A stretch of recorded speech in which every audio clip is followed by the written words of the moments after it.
Aula passada nós vimos sobre os minerais. Hoje nós vamos ver os processos formadores de rochas, né? E eu gosto muito de ressaltar, mais do que a classificação dos tipos de rochas, que vocês vão ver como futuros educadores na área de geociências e até nos livros didáticos, dá-se muito mais ênfase aos tipos de rochas do que o processo. E aí a gente mostra para vocês que é muito mais interessante primeiro estudar o processo, saber a qual rocha que se tem classificada para cada tipo de processo, acaba sendo uma consequência e fica muito mais fácil de entender. Porque às vezes você pode pegar uma rocha e ao observar as características dessa rocha já saber que tipo de processo, independente até de saber o nome dessa rocha. A rocha é um conjunto, é um grupo, né? Uma coleção, um agrupamento de minerais. E tem rochas que tem só de um tipo de um mineral só, mas são vários minerais, são vários cristais, e rochas que têm vários tipos de minerais. Tem três processos muito bem distintos, básicos de formação de rocha. Você tem o processo ígneo, que é magmático, resfriamento de magma, o processo sedimentar, que vocês vão ver, nós vamos falar sobre os processos de sedimentação, e o processo metamórfico. Então o processo ígneo, que tem relação com o magma. O que é magma? Como é que vocês definiriam magma? É um líquido, mas que tipo de líquido? É um produto? Não, na verdade, o magma nada mais é do que a rocha no estado líquido. Então o magma é rocha em fusão. O processo sedimentar e o processo metamórfico. Se vocês fossem ensinar processos formadores de rocha, naturalmente eu acho que o mais fácil, que as pessoas já ouviram falar, já viram em filmes, né, começa pelo processo magmático, que as pessoas já viram em filme e em alguns lugares até viram, né, o processo mesmo de formação. Então o mais comum, mais conhecido é a solidificação por resfriamento de magma, como ocorre nos vulcões. Então isso aqui, ó, material líquido é o magma, né? O magma é a rocha em fusão. Nós temos alguns exemplos de vulcão no Brasil, mas são vulcões antigos. As ilhas de Fernando de Noronha são um arquipélago de ilhas vulcânicas e ali tem o registro mais próximo do recente, do presente, de atividade magmática por volta de 1 milhão de anos. Até em termos geológicos é pouco, mas ali tinha vulcão ativo por volta de 1 milhão de anos atrás. Depois disso nós não temos mais nenhum registro de vulcão ativo aqui no território brasileiro. Pelo que vocês já viram na aula de tectônica de placas, tectônica global, tem uma explicação disso. Por que não tem nenhum vulcão ativo no território brasileiro? Ele está no meio de uma placa. Porque nós estamos bem no meio de uma placa tectônica e esses processos de atividade vulcânica, terremotos, ocorrem aonde dentro da tectônica global? Nos limites das placas tectônicas, né? No meio de uma placa tectônica, a atividade geológica é mais estável.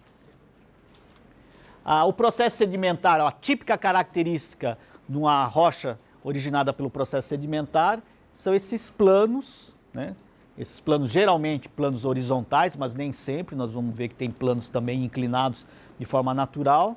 E esse plano horizontal das rochas sedimentares a gente dá que nome? É uma estrutura.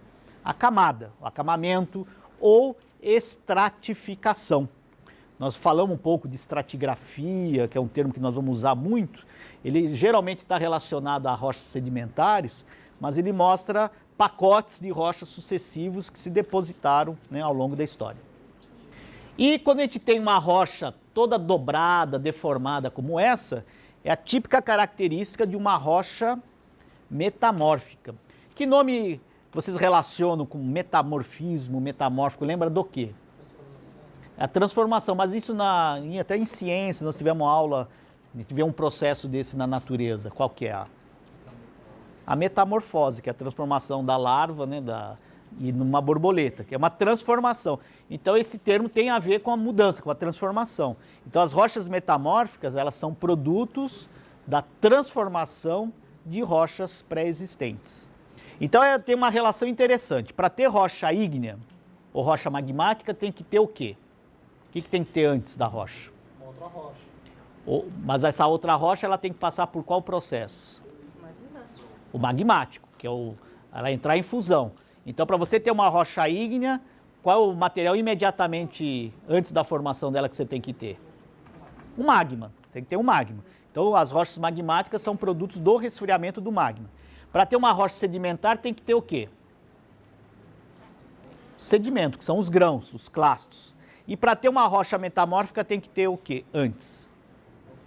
Outra rocha, né? Então, por isso que até na sequência, a gente sempre explica as rochas magmáticas, né, as rochas ígneas, depois as rochas sedimentares e deixa as rochas metamórficas como o último processo para explicar. Fica um pouco mais didático, né?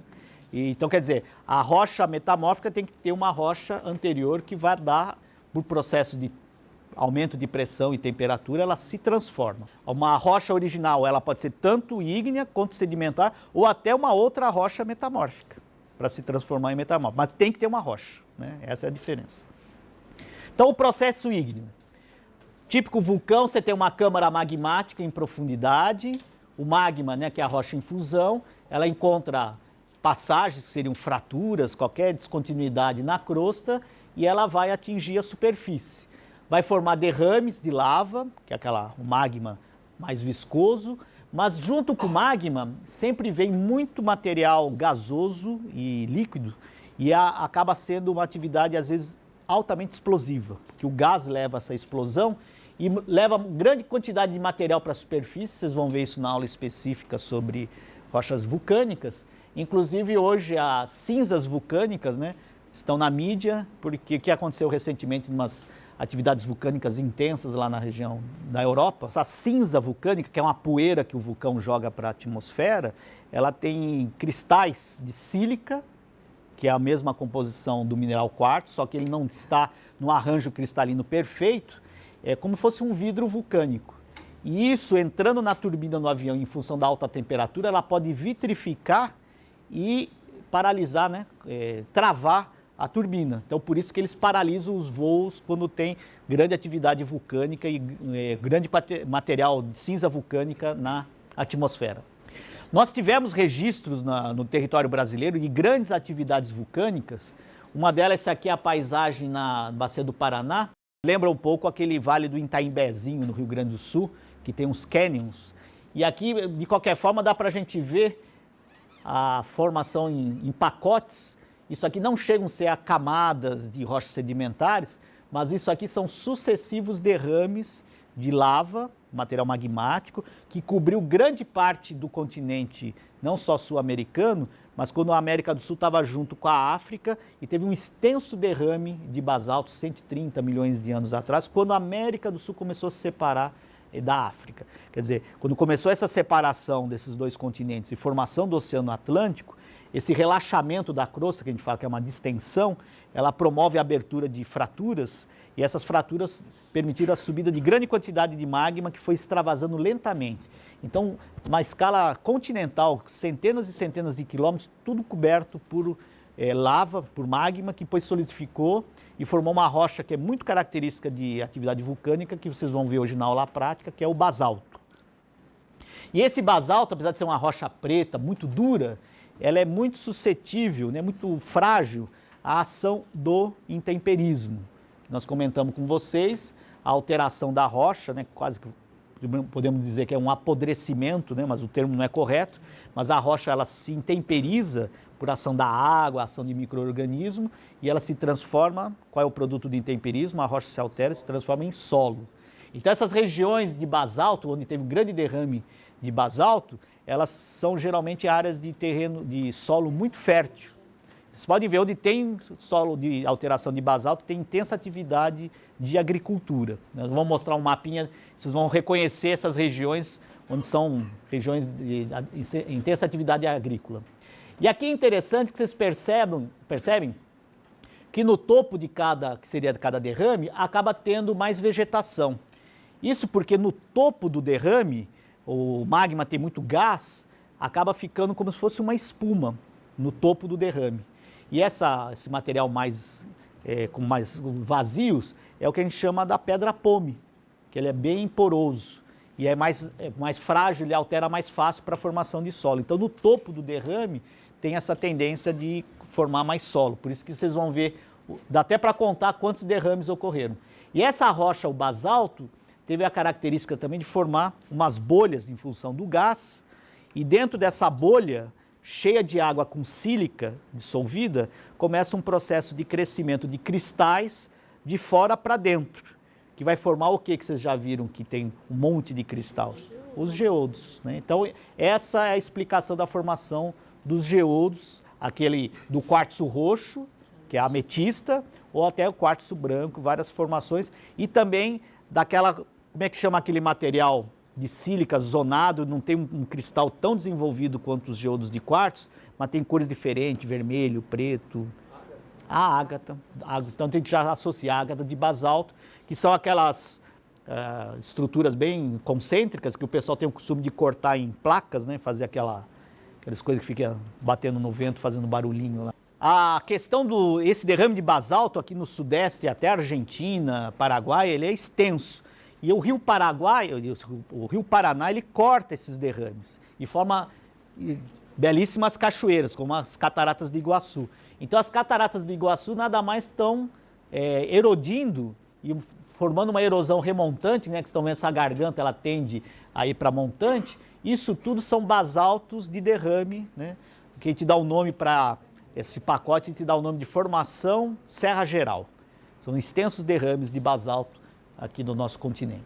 E o único ponto que esse pacote de derrame atinge o litoral é a Praia de Torres, no Rio Grande do Sul. Por isso que a Praia de Torres tem esse nome, porque uma das características dos derrames de basalto, que a hora que o basalto ele resfria, ele tem uma característica pelo resfriamento de formar colunas, que a gente chama de disjunções colunares.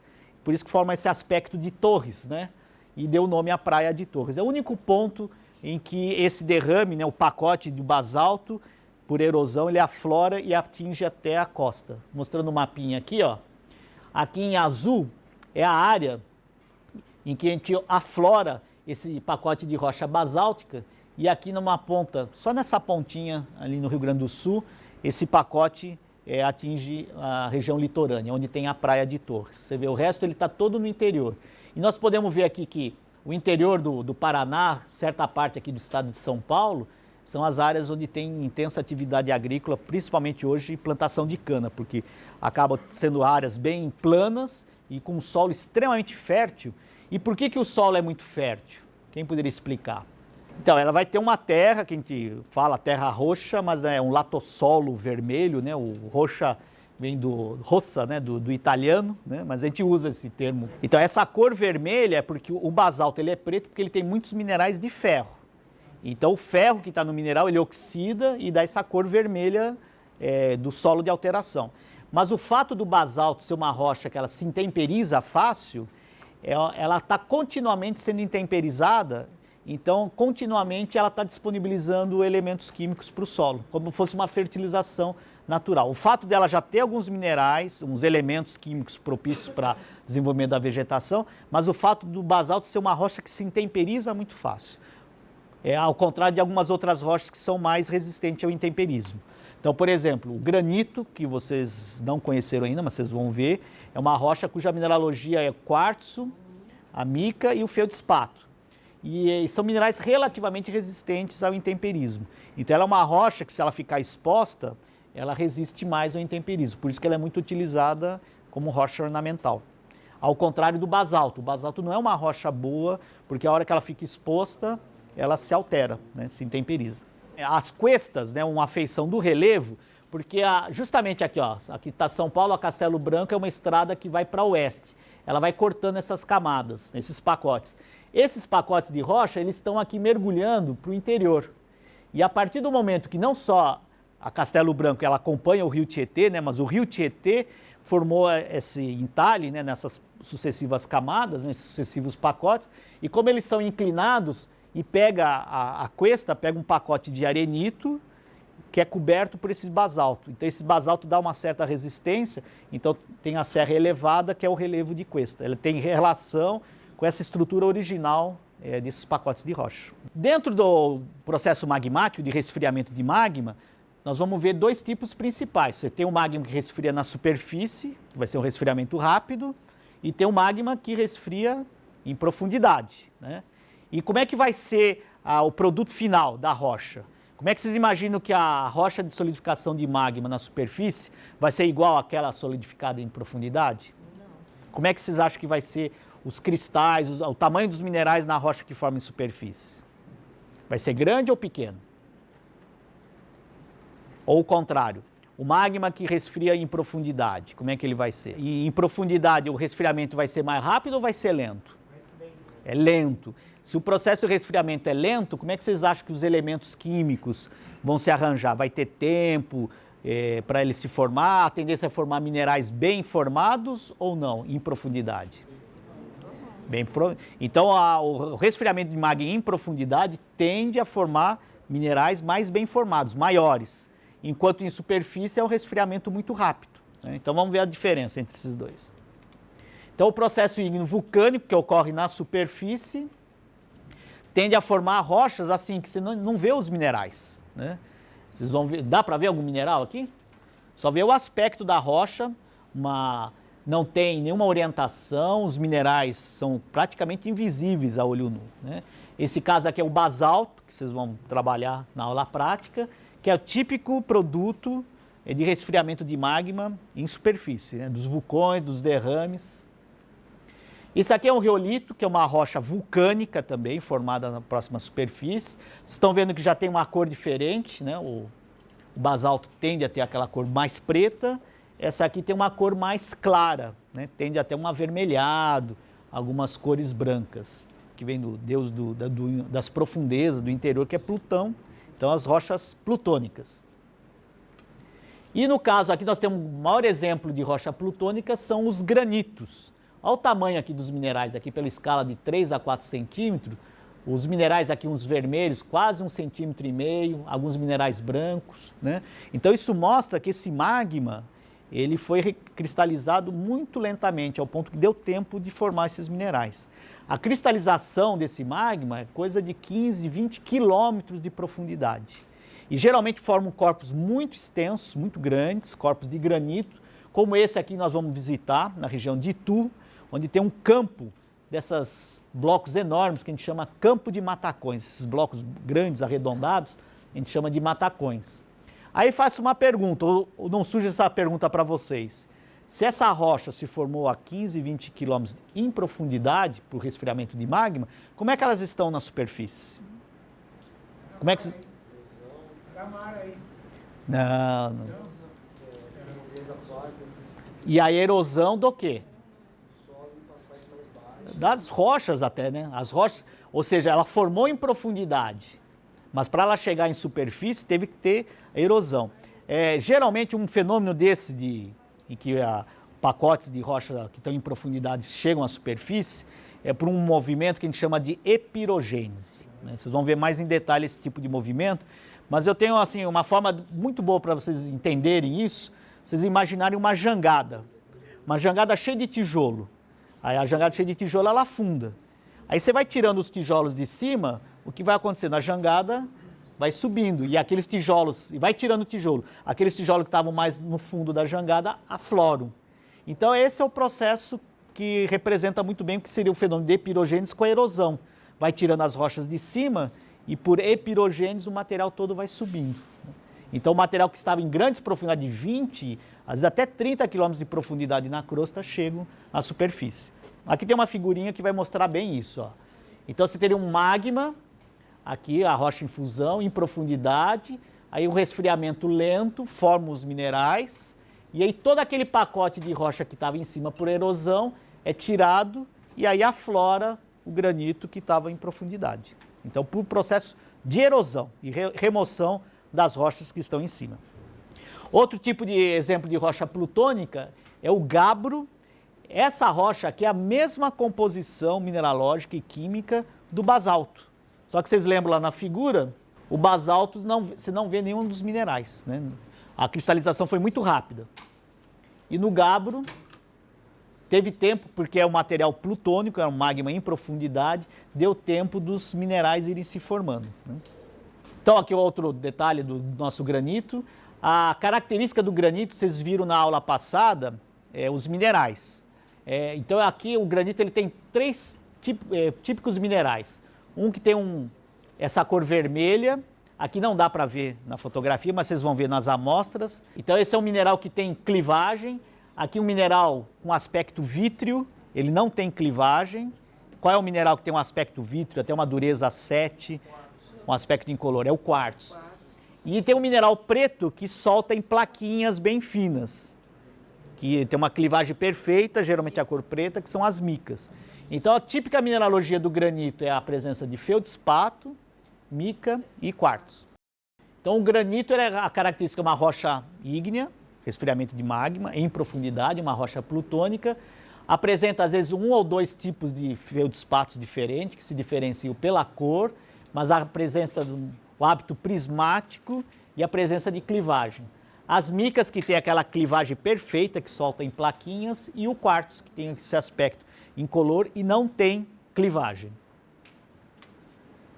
Aqui a gente fez essa composição para justamente mostrar o mesmo tipo de magma, com a mesma composição, dá dois tipos de rochas diferentes, conforme a posição do resfriamento. Se é em profundidade, que é o material plutônico, ele vai ter os minerais bem formados, a rocha vai se chamar gabbro. Se o mesmo magma, com essa composição, chega à superfície e tem o resfriamento rápido, vai formar o basalto, com a mesma mineralogia, a mesma composição. Aqui é a relação de um magma em que tem um pouco mais de sílica, vai proporcionar a formação de quartzo e feldspato. Em profundidade vai formar o granito e a forma extrusiva vulcânica é o riolito. E às vezes tem aquela atividade vulcânica muito rápida e com muita sílica que forma um vidro vulcânico. Esse aspecto vítreo, né, não é artificial, ele é natural. O magma que tem muita sílica, que é a mesma composição do vidro, no resfriamento rápido vai formar o vidro vulcânico. E uma característica do vidro vulcânico é a presença dessas fraturas. Como é que a gente chama essa característica da fratura? Lembra o que aqui, ó? Com essas as conchas, é uma fratura conchoidal. Né? Entendido o processo magmático, vocês vão ter uma aula inteira só sobre rochas magmáticas. Hoje nós vamos falar só dos 3 processos. Então agora vamos falar do processo sedimentar.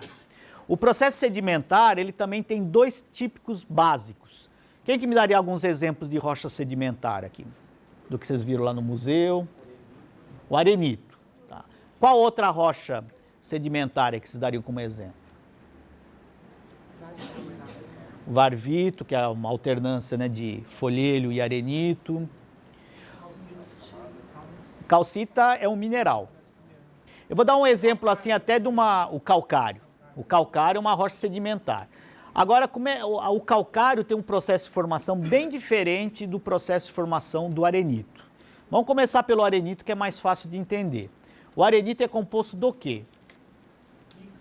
Grãos de quartzo. Que a produção, a formação do arenito é como areia de praia, areia de rio, aquela areia consolidada, aquela areia, aqueles grãos soltos, eles são cimentados e viram uma rocha. O calcário já tem uma formação diferente, porque para formar o calcário não teve o transporte, a deposição e depois cimentação de grãos presentes. Ou seja, o calcário quase que ele se formou por um processo químico ou bioquímico direto da água. Eu vou dar um exemplo do material sedimentar que até a gente faz artificialmente, que é o sal, os salares. Como é que é feito no Brasil, que tem uma costa, tem um oceano, como é que é feito o nosso sal que a gente usa? Evapora a água. Você faz umas piscinas, entra a água do mar, deixa ali isolado, evapora e forma pacotes. Aquele material de sal, aquela concentração de sal, é uma rocha sedimentar. Então agora, a formação daquela rocha sedimentar é bem diferente do arenito, porque ela é produto do quê? Um produto de um processo químico de precipitação a partir de soluções. Então nós temos 2 tipos básicos de formação de rocha sedimentar. Aquela que tem um material físico, o grão de quartzo, que transporta e deposita mecanicamente, e aquela em que a formação vem de precipitação química ou relacionada à atividade biológica, de material em solução, uma solução química, que retira aquele material da solução e precipita na forma do material.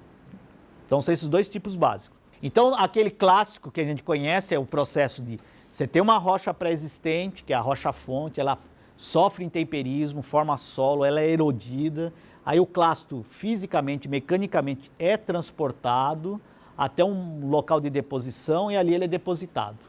Então são exemplos arenitos. Então aqui um processo aqui que está acontecendo aqui. Você tem uma rocha, um material fonte, a cachoeira, o rio está erodindo, está tirando clastos, né, e está transportando. E essa areia, esse material clástico vai depositar em algum lugar. Geralmente nos fundos de rio ou nas praias. E essa areia de praia, essa areia do fundo do mar, depois com a deposição e acúmulo, ela vai sofrendo compactação e a água que fica entre os grãos, ela tem solução também.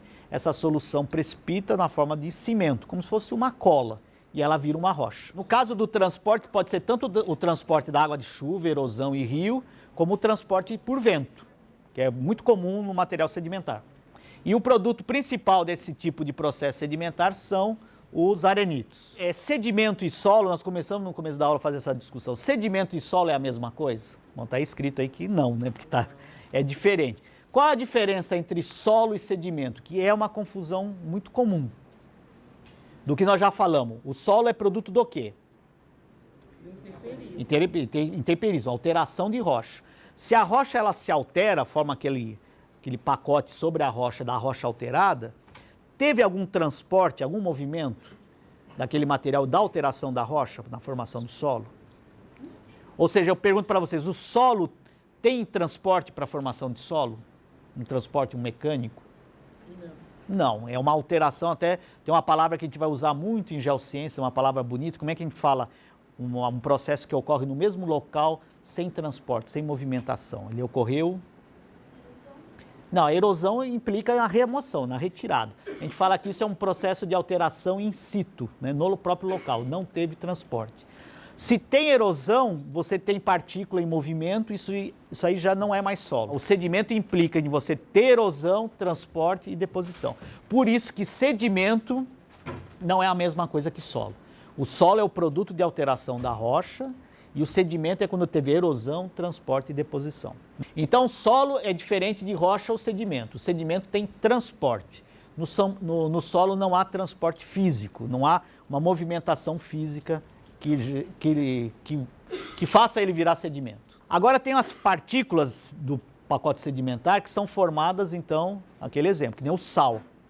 Você tem um material em solução, aí ocorre uma precipitação química ou um processo orgânico, biológico, que tira aqueles íons que estão dissolvidos na água e torna ele um material e um mineral, né?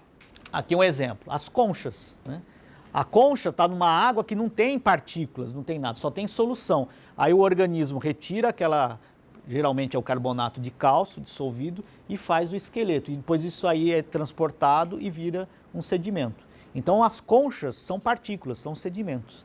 E um acúmulo de concha desse tipo vai formar uma rocha que a maior concentração química, né, a composição química dela é o carbonato de cálcio, que é o calcário. Então, geralmente os calcários são rochas intimamente associadas à atividade biológica. Os corais, coral, né, você tem uma região geralmente de água muito límpida, com calor, isso proporciona grande quantidade de precipitação e formação de carbonato de cálcio. Então é um esqueleto de carbonato de cálcio do coral, isso depois ele pode ser quebrado, transportado e depositado. Esse bioclasto ele não veio de uma rocha-fonte fora da bacia, ele se formou na própria bacia de deposição. Essa é a diferença dos dois principais tipos de processo. O arenito implica que aquele grão, ele veio da onde? De uma rocha que estava fora da bacia sedimentar. Então você tem os dois tipos de sedimento, aqueles em que o material veio fisicamente fora da bacia, que é o grão, o clasto, e aquelas rochas que formaram dentro da bacia, química ou bioquimicamente, na própria bacia. Então essas duas grandes diferenças.